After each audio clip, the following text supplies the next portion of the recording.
Okay, hello and welcome everyone. In this video, I'm going to talk about oligopoly, and I'm going to use the example of T-Mobile versus AT&T. So an oligopoly is a market structure where you have a few strong firms, each of which could be a monopoly in their own right. What they're going to do is they are going to take into consideration not only how consumers will respond to a particular change, like a quantity change or price change, but also how their rivals will respond. And you see this, one of the sort of hallmarks of oligopoly behavior comes through advertising. And you'll see if firms are mentioning their rivals by name in advertisements, probably got an oligopoly. So we definitely have this with telecom between T-Mobile, AT&T. I'll show you this example, Verizon and Sprint. We definitely have this with the U.S. car industry, so Ford, Chevrolet, and so on.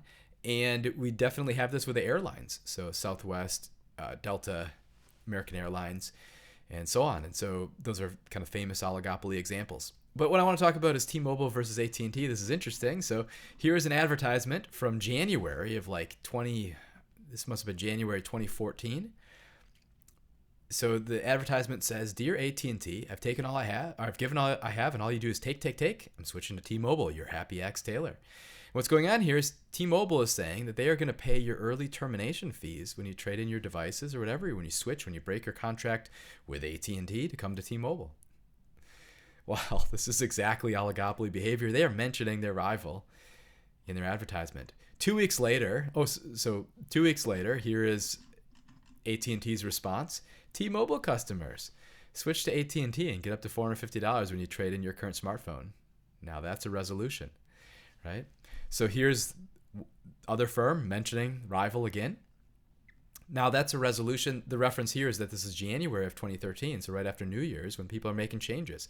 So there's actually some interesting things here relative to like the behavioral economics. If people are upset with their telecom service, probably people are also a little bit lazy, and there's kind of really high switching costs. You have to break your contract. You have to call. It's kind of a pain. Well, what these companies are doing is they're hoping to capture people at a time when they're interested or open to making changes in their life more generally after New Year's. So that's what this now resolution is. That's why T-Mobile's advertisement was early January and AT&T's early January. This is an interesting oligopoly situation. I'll argue this is actually a prisoner's dilemma situation, because what happens is even today, now several years later, like 5 years later, they are still, as far as I know, paying each other's early termination fees. So if you switch from one company to another, I believe, correct me if I'm wrong, they'll pay early termination fees. I think I looked this up not too long ago. So this is like a prisoner's dilemma situation. A prisoner's dilemma is a particular game in game theory where you have two players. Players each have two strategies, two options.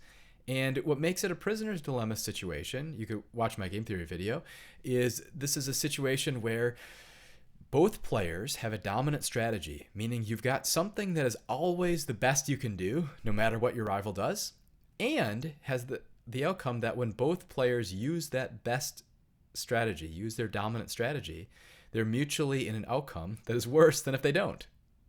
All right, so think about what's going on here. If you're in the telecom industry and your rival is not paying early termination fees, you want to pay early termination fees. On the margin, you'll capture customers.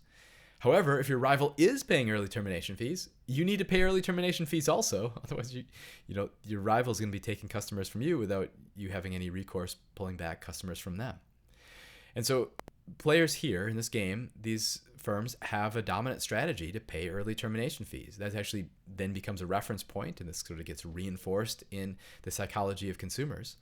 Anyway, then you get in the equilibrium, you get an outcome where firms are paying early termination fees and maybe swapping customers, but we could have just been in a situation where no one paid early termination fees and have largely the same group of customers. So it's kind of a prisoner's dilemma situation where you're in this sort of like socially bad outcome, although it's reinforced by the fact that from the individual firm's standpoint, it's optimal.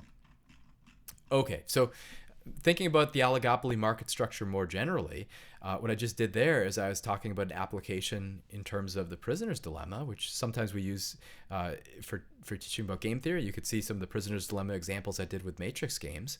For oligopoly more generally, there's a couple different models. So we might think of firms as Cournot oligopolists. So those would be firms choosing a quantity, and I have a video for that. You could think of firms as Bertrand oligopolists. So those would be firms choosing a price.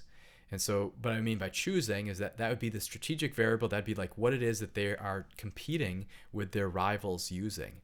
And so if we think of firms as setting their capacity or the quantity that they're setting in the market, we might use a Cournot oligopoly. If we think of firms as setting a price and competing with their rivals by using different prices, then we might use a Bertrand model. And so I've got those interesting videos as well.